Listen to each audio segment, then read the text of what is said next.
Trouble. There we go. Okay, welcome into the 40 Acre Show live. I am Matthew Miller. I'm here with D4 Sports. We are brought to you by Mark Rogers TV, the voice of college football, as you see down below. Can you please hit that like button? Please subscribe down below. It helps out the channel immensely. So please do that.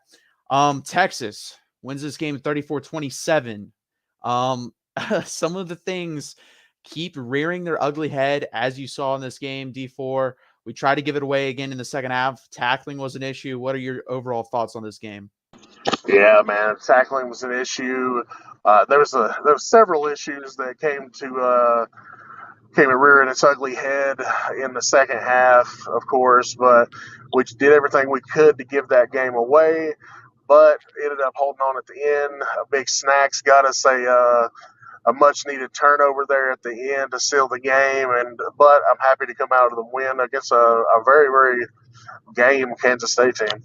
Yeah, 100%. This is for sure a team I think is going to finish inside the top 25. I don't think there's any doubt about that. They're very well coached, very disciplined for the most part, just a consistent all around decent football team. I have no issue with struggling, but the thing is, we weren't struggling. This was a 31-10 game in the first half. We scored 3 points in the second half. Again, the offensive play calling goes down the absolute crapper. I don't understand why. I don't understand what the issue is. And we've had issues in obviously with adjustments, and that's obviously the biggest issue. But the defense seems to make little adjustments here and there in the second half in the last couple of games, whereas the offense doesn't make any. Yeah, on defense, we continue to give up that short underneath stuff that, dink and dunk down the field to beat us, 5, 6 yards at a time. And, Deuce Vaughn, he showed why he's one of the best backs in the country, but I still think, regardless of record, that we have the best back in the country, and he showed that out today. Yeah, he was spectacular in the first half. He was obviously good in the second half, but not great. But the offense as a whole wasn't. I mean, again, it's the play calling. Quinn Ewers didn't look as good again in the second half. Just overall, once we got out of the scripted play, Steve Sarkisian is great at scripting plays, but after that, he's really struggled here at Texas. I'm hoping he can turn that around at some point. And we can get better. We'll have to see if that's the case. Obviously, we're in control of our own destiny now. Like, we have a real shot. If we went out, we're going to make the Big 12 championship game, and it's going to be interesting from here on out. Obviously, a big shocker, Kansas beats Oklahoma State, and Oklahoma State has not looked good ever since beating us. So that looks bad on us. It also looks bad on them, obviously, but that's a game that, looking back on it, we definitely should have won, and we didn't take over our business. Yeah, that'll haunt us going in the next year. We'll still be thinking about that game. Definitely one we should have won, especially with the offensive explosion in the first half. And you're completely correct when it comes to the non-scheduled plays. I don't know where his head goes, if he gets super conservative, if he wants to protect the lead. But I've said this once and I'll say it before, that was not his mantra coming into to his coaching career at Texas. It was all gas, no brakes, and I've continued to wait to see that. Yeah, it's more like all gas, no brakes in the first half, and then no gas, all brakes in the second half. It doesn't make sense. He seems like he totally gets away from being aggressive. A lot of this reminds me of Tom Herman. Tom Herman did the same thing. He would get leads. Now, it wasn't really a first or second half thing. It was more of when he got a lead over 2 touchdowns, he would take his foot off the gas. And you can't do that in this league, and you can't do that with the type of defense we have. I would understand if you have a top 10, top 15 type defense, like a Georgia type defense, fine. Get up by 14 points and cruise. We don't have that defense. That defense has not been here since probably the 2005 national championship team. So I don't understand why this needs to happen. I don't understand why he doesn't learn from these mistakes. Like I said, I see little improvements week over week and adjustments on the defensive side of the ball. I don't see that on the offensive side of the ball. He does the same exact thing in every second half. Yeah, and it's something that needs to desperately change if we're going to have a shot at finishing, winning out and getting into that Big 12 championship game. It's something that sorely needs to happen. And for future games, next year, we got studs coming in and everything, and we don't want to be known as that team that can't finish. And I want to see more. Yeah, 100%. And that's the thing. If this team goes, let's say we go 8-4, we drop another game here and we don't get into the Big 12 championship game, fine. But if we're going to look back on this and say, imagine if we played the same type of ball in the second half that we did the first half of most of these games, this team probably could have gone undefeated. Like realistically, I don't understand why they continue to do it. Like I said, let's go for some stats here. Quinn Ewers had a little bit better of a game today, 18 of 31 for 108 or 97 yards. Bijan Robinson was fantastic, 30 carries, 209 yards and a touchdown, over 7 yards a carry. Roshan, 7 carries, 62 yards. Obviously, the big fumble, that was really big. We could have pulled away even further. I saw that happening from a million miles away, the way he was running. And then that Kansas State defender did exactly what you're supposed to do. When you catch up in an open field like that, you might as well take the risk. And he did. He punched it out. Great play by him. Xavier Worthy had 2 touchdown catches. Jatavian Sanders, again, involved really hard in the first half. Didn't really get him involved much in the second half. So I don't, again, we have certain guys on offense we need to scheme around. And we do that in the first half, but then we go away from that in the second half. And I don't understand. It's fine. Heck, if you want to run like half of those scripted plays again in the second half, I think they would work because they're really good play design and they're really well executed. So even if you just wanted to run the same plays, you're not even doing that. It's mostly just outside zone and stuff like that to Bijan all over again. And you just can't continuously run those type of plays. Whereas I like the first play of the game was fantastic to me. You come out aggressive, you throw to Jatavian Sanders. I think Quinn Ewers kind of forced that. I like the play call, though. I like to come out aggressive, and I want that aggressive mindset throughout the whole game. Yeah, 100% agree. And, as impressive as Bijan was in, the first half especially, but throughout the game, man, hats off to a true freshman, Kelvin Banks. I mean, he has some highlight reel blocks that he's going to, that's a kid I truly believe he keeps developing and he keeps, doing what he's doing. By the end of his junior year, that's a first round draft pick, offensive tackle. 100%. He's really only struggled. He struggled mightily in that Oklahoma State game. Other than that, he's played fantastic. And that was really the whole offensive line struggled in that game. The whole offense struggled in that game other than the first quarter and a half. So I can't really blame him for that, but he's been fantastic other than that. And our offensive line has been better than we thought it would be coming into the season. So I don't really have many complaints other than, again, second half execution.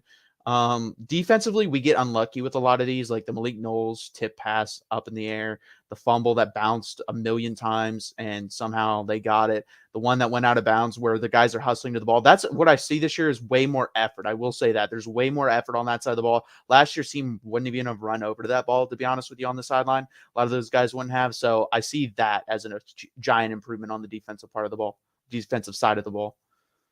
Yeah, I guess a team that, we've seen Martinez carve up some defenses this year with his running ability and, Deuce Vaughn being the back that he is. And they have some weapons on that team. Obviously we've seen them play against Oklahoma and, close game with it was a close game with TCU, I believe. And, we've seen what they can do. And for us to be able to come out with a victory, even though we did everything we could to hand them the game, but like I said, Big Snacks comes up with it at the end of the game to seal it for us. And we needed somebody desperately to step up because they were driving. DMS 1983 Sark needs to hire a second half offensive coordinator. Maybe because it's not working in the second half whatsoever. Like I said, and if that gets changed, this team is legitimately like 10 plays away for the season of being undefeated. Like, it's not crazy to say that. And that's what's so frustrating when you watch them.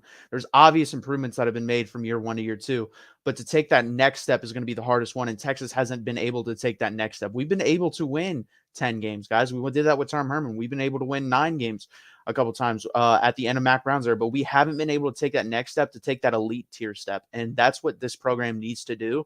I don't know what's going to get them pushed over the edge. It's going to be interesting to find out and see. I don't know if that's going to be possible this year, but next year it has to happen. Yeah, if we can keep this recruiting class together, there's some special guys coming in, and there's a chance to flip a couple of special guys, and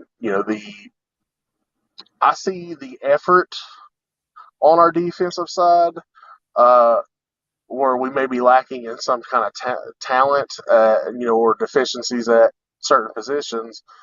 But like I said, if we can keep this recruiting class together, there's talent coming in. We just gotta, stay the course and finish strong. Yeah, 100%. We definitely need a little bit more edge help. Again, that's our biggest weakness, in my opinion, is getting to the quarterback consistently. Again, Brock Ewart also brought up a good point. Like, and us Texas fans know this. Like, cornerback wise, we need guys that can cover. We don't have guys that are good. They're in the right position, but they don't play the ball. The one play that comes to mind, Jahdae Barron made the play, but if he turns around, it's an interception when the corner in the end zone. Like, you have to be able to make these plays. You have to. You can't continuously just allow teams extra opportunities when that ball's thrown to you or it's in a position to where if you turn around, you can intercept it. You need to take advantage of those opportunities and intercept the passes and take it away from the other team. And we just haven't been able to do that. Yeah, we've struggled on that front for years now. Like you said, I think the best defense that can really get after it on every level of defense and was just that solid unit. Everybody played for each other and everything, and it was that 2005 national championship team, and that's something similar that I want to see is all three levels working together and being sound on their assignments. Yeah, even like the year after 2006, that was actually probably a better overall defense. You had Brian Arakpo coming off the edge. You had those guys in the back, and that was spectacular. I will say the funny thing coming into the season, we thought the linebackers would be our worst position group. I think the linebackers have been the best position group. Jalen Ford has been really good. DeMarvion Overshawn has been DeMarvion Overshawn. And then David Gabenda, when he plays, is pretty good. Tucker Dorsey is okay. He's not great, but I think that has been our most consistent unit. Yeah, I agree. Jalen Ford has just been a monster this year, and I'm pretty sure he's still leading the Big 12 in tackles. Yeah, And go ahead. Oh, he's really been like made a name for himself. He's I think going to be NFL draft pick if he wants to come out in the first probably 2 to 3 rounds. Like, he's been very good. It's funny, he was a low 3-star recruit, and you see what he's done, and he's been our best player on defense, in my opinion. I think him, Overshown, and Jahdae Barron. Like I said, if Jahdae Barron could actually turn his head around on these plays, he'd have so many turnovers. He's all around the ball. He flies around the field. He's just not good at playing the ball. Yeah, I agree. And Jared Thompson, Anthony Cook, they have not been safeties very long, and they're still in the learning process of it. But I do like the way that they communicate. And Jahdae Barron, he is playing up to a higher level than I think Jamison or Ryan Watts are. And hats off to him for stepping up. Yeah, for sure. Ryan Watts is big, athletic.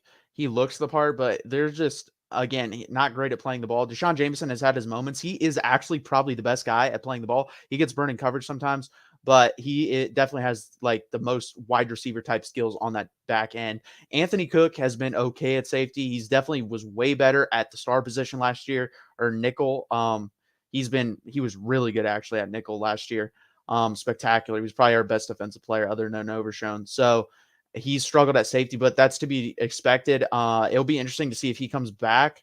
If he does, I think there's a really good possibility of him taking another step, and that'd be nice. Jaron Thompson has the skills, and we've seen him flash. His first game actually was because of injury versus this K-State team a couple years ago. But ever since then, he hasn't been playing with the same intensity that I like to see him play with. That's what made him so good right away is he came out and he was all over the field. He just doesn't play that way anymore to me. Yeah, 100% agree.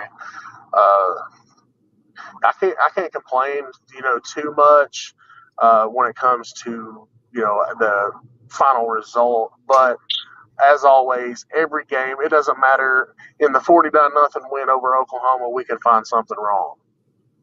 Yeah. But at the end of the day, I'm just glad to have the W, and let's build off of it. And let the haters come in and say, "Oh, is Texas back?" We don't care about that stuff anymore. Talk all you want.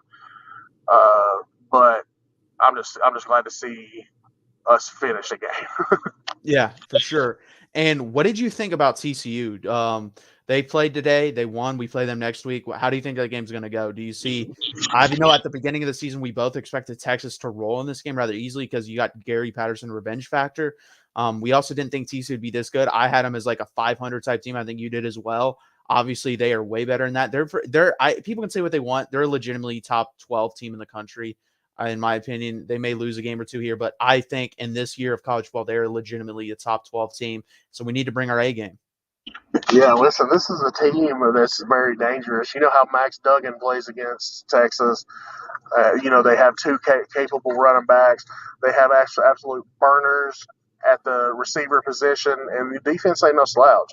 I know they played it from behind in a lot of games this year. They've rode the struggle bus on some, but it is what it is, and they're still undefeated. So it's up to us to go in there and end that winning streak they got going on.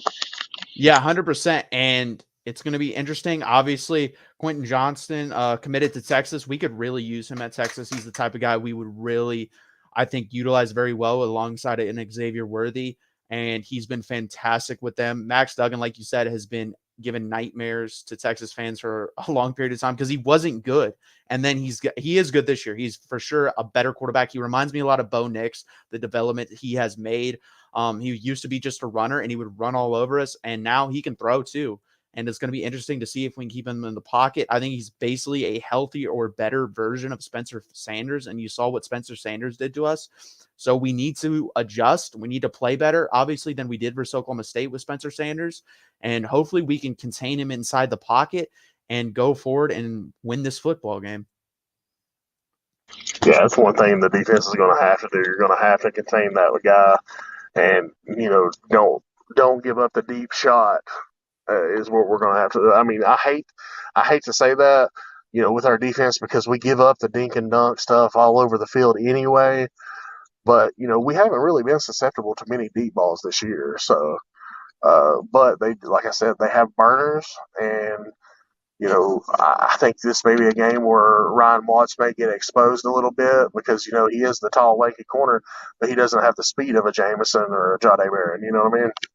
Yeah, for sure. And he's like matchup wise, if you're lining up our guys versus Quentin Johnson, you're going to pick Ryan Watts to guard him just body type wise because they're the same size. But agreed, Quentin Johnson is way tall or way faster than Ryan Watts, more athletic. But Deshaun Jameson, I just feel like would struggle too with the height. So I don't know who's going to match up on him. I think they should put a safety over the top and cover him like we kind of did a couple years ago with Tylan Wallace, where we basically have a corner and safety on him at all times and dare the other guys to beat us. Obviously, they still have good weapons, and Sonny Dykes is a great great offensive mind. So is Garrett Riley. So it's gonna be a good game. We could lose. I really think the Gary Patterson factor has to be considered here because he's a longtime coach, and then the way things ended, it did not end well. And what type of guy he is. He hated Texas for the same type of reasons, not for being fired, but just that grudge. And I think he holds that same type of grudge for TCU now. So it'll be interesting to see how that plays out. But we could see them again. Even if we win this game, we're probably going to have to play them again if we win out in the Big 12 championship.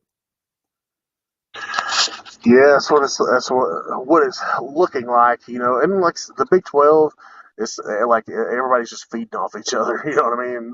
The game after game, this team's supposed to win. In all honesty, I know we were favored in the game as far as the line goes, but who thought we were when they started storming back? Who thought that we were going to hold that lead? No, I think most Texas fans thought. I thought as soon as it got cut down 34-24 that we were going to lose. Now that drive that they went on that took so long where they kicked the field goal, that actually made me feel good because they wasted 7 minutes on a drive to score 3 points. So I was like, okay, if we waste a minute and a half, 2 minutes, or even get a first down, the game's basically over because I don't trust Adrian Martinez in that situation. But yeah, when it was 34-24 with that amount of time left, I was like, this again. Because if they went down there and scored a touchdown with like 4 minutes left, I think they would have beat us, but they didn't, thankfully. And we won the game 34-27. I'll throw that score up here again. And like I said, we beat TCU. We could play them again in the Big 12 championship. And the thing is, my mindset has kind of changed. I thought going into the last couple of games of the season, we would beat TCU and then struggle with like Baylor at the end of the season because that is our last game at home. I actually think if we beat TCU, the Kansas game the week after, Kansas is a pretty good team. It's going to be on the road. There's probably a good chance it could be sold out. That game scares me more than the Baylor game now because of it coming right after the TCU game. And if we beat TCU and Kansas, we're not a one game basically winner take all to go to the Big 12 championship game, we're winning that game at home. There's no doubt in my mind we're winning that game at home. But that Kansas game to me is the one trap game now. That scares the hell out of me. God, we can all lose to those guys 2 years in a row. That would absolutely demolish the season. It's even if we went 8-4 and that being our only loss, because that's what I think me and you both predicted is us going 8-4, and you said that we would lose to Kansas State. I said Oklahoma State. Yeah. We figured we would split those. But man, if we lost to Kansas, is that Yeah, that's a heartbreaker. It would hurt 2 years in a row. Now, this would be justified because this is a good Kansas team. It really is. Like, if Jalen Daniels doesn't get hurt, I think there's a real possibility that this is probably the third best team in the Big 12, like, which is freaking insane to say, but I think it is. But it just scares me because you're going to be going into a very high intensity game at home versus TCU, and then you're going to come back and go to Kansas again. Baylor, again, I just don't see us losing in a one-game scenario to go to the Big 12 championship. I don't see that. And if we do, that shows me a lot about this team, in my opinion, because you're telling at the beginning of the season, if you're told your team you got one game to win or to get to the Big 12 championship game, I expect the best out of everyone. And I think our best versus Baylor, especially this year, beats them pretty easily. That's why the Kansas game kind of scares me. Yeah, Baylor's a Dr. Jekyll and Mr. Hyde type of team this year. They are not anywhere near the same team that they were dominating the Big 12 last year, and playing in the Big 12 championship game. And they look very different with Blake Shapen. I know he had the big concussion against West Virginia, but that's a very beatable team, and very I don't want to say. I'm not going to say that. I'm not going to say it's an easy win, but I think out of everybody we have left, they scare me the least. Yeah, I would agree with that. And just like the scenario is the reason why they scare me. Like if you had no scenario and it was just you're telling me based off of the teams where we play them and stuff like that, Kansas would probably scare me the least. But I just don't like that fitting in right in between those two games. I really don't. That game scares me for that reason. I could be wrong. And what this Texas team, as what they've done throughout their history of the last 12 years, is they're going to win this game at TCU and then they're going to lose the game at Kansas. That's exactly what would happen. I mean, that's exactly where this program has been throughout its last 12 years and its history. It's just they get so close and they show you all this improvement, and then they absolutely just rip your heart out, throw it on the ground, and just stomp on it. And that's why I'm scared of that game. And I think Texas fans in general probably feel the same way about that. Like we've been so close so many times, and we just have to break down that door. And that's the hardest thing for us to do. We're always at that door, we're knocking on that door, but we can never break down that door.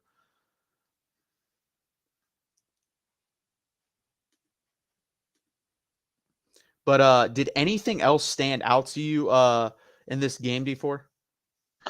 Yeah, yeah. Just to play the O line stood out to me how much better they were. Yeah, they were better. And going forward, they've had, like I said, they've only had one bad game. They played well versus Alabama's front. They played well versus the other fronts that we played so far this season, but they struggled. They did struggle in the Texas Tech game.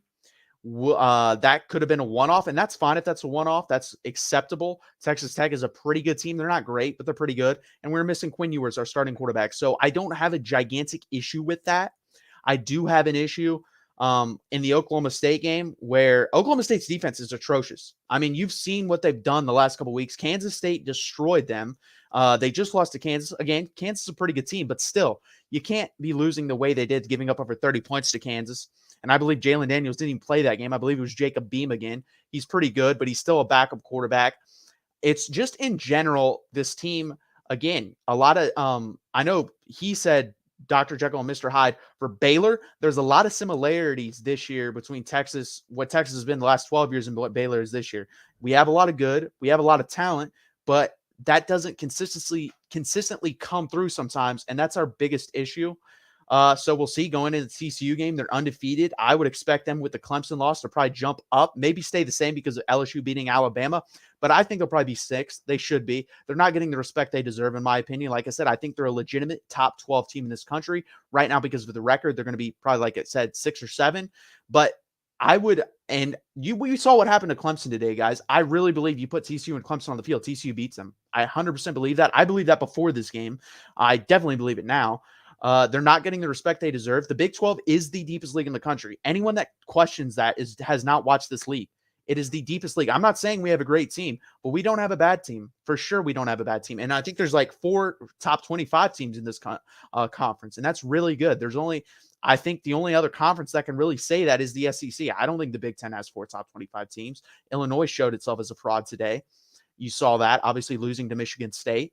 The 4 top 25 teams, or 3 top 25 teams there, obviously Penn State, Michigan, and Ohio State. Ohio State, again, I don't know who's going to win the national championship. I don't know who's going to win this season because it doesn't seem like anyone wants it. Is Georgia the best team? We've seen struggles from them, but they kind of have to be the best team at this point because you saw Alabama lose. I don't think LSU is the best team. Tennessee's clearly not the best team anymore. They have way too many struggles on the defensive side of the ball. And that's an issue. You can't win with that type of defense. You can win with an average defense. You can't win with an atrocious defense. And at this point, that's what they have. They don't have a very good defense at all. So it's going to be interesting to see how this college football season plays out. It would have been really interesting if Texas only loss was to Alabama. Heck, if it's only lost to Texas Tech, if they had one loss, if they had played the way they play in first half and closed out most of these games, they'd be right there in that conversation. And I think this year, I think Georgia's going to be in the national championship game. I'm pretty confident saying that. I don't know who their opponent's going to be. I don't know if it's going to be Ohio State. I don't know if it's going to be Michigan. I don't know who else could rise above. I think legitimately, if Texas had played to their standard of first half games and second halves of these games, and I think we can compete with anyone the way we play in the first half. I think we can lose to anyone when we play the way we do in the second half. That's the type of team we are. And it's really frustrating to watch because if you have the capability of playing like that in the first half, there should be no difference to why you can't play like that in the second half. And that's the biggest issue I have with this Texas football team. I'm hoping it can get solved. We'll see if it can. Hopefully, Steve Sarkisian can get that door knocked down. I think he's definitely heading in the right direction, but he's got to take that next step, guys, and I don't know if he's the guy to do it. I'm hoping he can be, though. Can you guys do me a favor? Please hit that like button. Please subscribe. It really helps out the channel a lot. It doesn't help out me. It helps out Mark and what he's building here. If you like Mark, please do that. If you hate me, that's fine, but please do it for Mark. Go over to his channels list, subscribe to all those channels over there, like all their videos as well. It really helps out Mark. Like I said, he's got a Patreon. You can join. Actually, I'll have D4. D4's back with us. D4, can you plug that? Oh, you're good. Can you plug that Patreon for me? Yes, sir. Patreon, $5 a month. $5 you spend on a super chat for Mark Rogers. Go ahead and hit that Discord server up. Talk with knuckleheads like myself, Tim Prangley, all those USC guys, Alabama guys. I mean, they're everywhere. College football fans, we just talk about it 24/7. Get to know some of the guys that you see on Mark Rogers TV, and just hang out and with cool people and do streams and be involved in the college football voting and all that good stuff. So it's well worth the money. So D4, if we were to, okay, I'm going to draw the scenario out for you. We beat TCU this week. Are we in the Big 12 championship game? I think with the way everything's going to fall, we will be, especially with Oklahoma State losing to Kansas. As long as we win out and Kansas win out, TCU wins out, I think we end up there. Who would be? I'm trying to think right now. If we were to beat TCU and TCU were to drop another game, would they still be in? I'm trying to think. Like, I'll look at the standings real quick. But they have the tiebreaker on just about everybody. Yeah. Let's see what their schedule looks like the rest of the way, because that does matter, obviously. They played Kansas State, have they not? Yes, they came from behind to beat them, I believe. Let's see. They play Baylor, and then they play Iowa. Okay, so unless Baylor has only 2 Big 12 losses, does Baylor have 2 Big 12 losses? Let's see. They beat Albany. They lost to Oklahoma State's 1. They lost to West Virginia would be 2. So no, if they beat TCU that week, we would play them. Well, no, because we played them last game of the season. So yeah, it's if we win this week, it's going to be a rematch. It has to be. There's no other possibility. So, if we win out, obviously. So yeah, so basically we know if we win out, we're playing them again. I don't. It's going to be hard to beat them 2 times in a row, wouldn't you think, D4? Yeah, just schematically wise, Sonny Dykes ain't no slouch when it comes to offensive schemes. And, I don't know how well, I guarantee Gary Patterson's been working on this for weeks, helping to install this defensive game plan. But it's hard to beat a good team twice. Yeah. Now there is a possibility Baylor beats TCU, and then we play Baylor and Texas final week of the season to decide that second spot in the championship. That would be a very intense game at that point. And it'd still be intense because Baylor doesn't like Texas, just like most teams of the Big 12. And they would come out guns a-blazing versus us in that game anyways, just to ruin our chance at the Big 12 championship. But TCU is, looking at their schedule, they're in the Big 12 championship. I don't know who they're going to play. They could play us. They could play Baylor. I think Oklahoma State is still in the running. I think no, they're out of it because I think Kansas would actually still be in the running. So, and that's the thing too. If Kansas could be playing for a Big 12 championship berth versus us, we could potentially be playing 3 weeks in a row versus a team trying to make the Big 12. We are going to be playing 3 weeks in a row versus teams that are trying to make the Big 12 championship. So it's going to be a hard last 3 weeks. It is. And I think this is going to show a lot of where Steve Sarkisian's tenure is going to go. I really believe if he goes 3-0 or 2-1, I think we got ourselves the right guy. I believe that. If we go 1-2 in this last stretch, I don't think he's the guy. I just don't. I don't see how, when the chips are on the table for all these teams and the intensity is where it's going to be, if you go 1-2, I just don't see you being able to lead the program forward after going 1-2 in those games, in my opinion. Yeah, you're going to have to show me something to finish out this season. 3 hard games coming down the stretch, teams that aren't slouches. We are going to see what our defense is made of. We're going to see if he can, keep the gas on the pedal. We're going to see a lot. And, it's up to Sark, to get this team prepared and, scoring 31 points in the first half, that's all fine and well. But when you only score 3 in the second, we got to fix that, because if we get into a duel with somebody, like a TCU in the time when we rematch them in the Big 12 championship game, and you're Texas, of course, everybody in the country, given the opportunity, are going to give you everything they got because they're preying on your downfall. Yeah, 100%. And just they're going to give you everything you got anyways, but now, that's crazy. I didn't realize this earlier, that all 3 of those teams, if they beat us, have a chance to play in the Big 12 championship. TCU basically is locked in if they beat us. Kansas, if they beat us, has a chance. So does Baylor. So it's going to be interesting. This is by far his biggest 3-game stretch since he's been here. And it's going to be all these teams gunning for us, not just because we're Texas, but because they have a chance at something we want as well. And you're going to get the absolute best shot from all 3 of these teams. And it's going to prove to me whether you can handle the best shot. And these, no offense to him, these are good teams. These aren't even the teams you would need to beat to win a national championship. So if you can't beat these guys with if you look up Kansas and Texas talent, it's not even close. Kansas probably has somewhere in the 40s to 50s in talent, maybe even lower. Texas is top 7 to 8 talented team roster-wise in the country. Obviously, I knocked them down a little bit because transfers and stuff like that, which aren't really taken into account on some sites. But if you're telling me you have that much of a talent advantage and you have the same things to play for, you should be able to win that game. Period. End of story. I don't want to hear any excuses. TCU is a different animal. I can accept if we were to go 2-1, lose TCU, but beat Kansas and Baylor, fine. I'm cool with that. But you can't go 1-2. You can't lose to TCU and then lose to Baylor, Kansas. You just cannot do that. We go 0-3. There's no chance for redemption at all. Period. End of story. You might as well just fire him at the end of this year, because that would make it 6-6. That's a 1-game improvement. With the amount of talent you added in the offseason, with the Big 12 being, obviously, it's the deepest league, but it's still down from an overall perspective because you don't have a great team. You got to do better than that.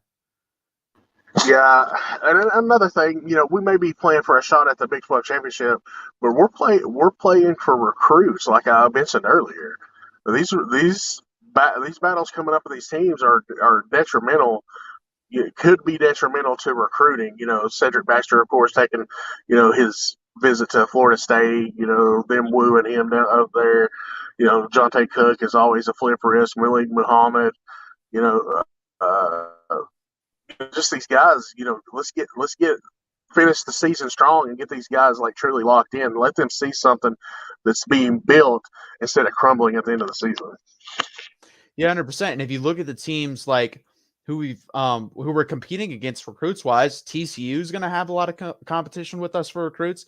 Baylor has a little bit, not a lot, but I mean, those are two teams in the state of Texas you're going to compete with. So those are really important. I don't think there's many people that Kansas and Texas are going head to head on, but still, you're right. Recruiting is just as important.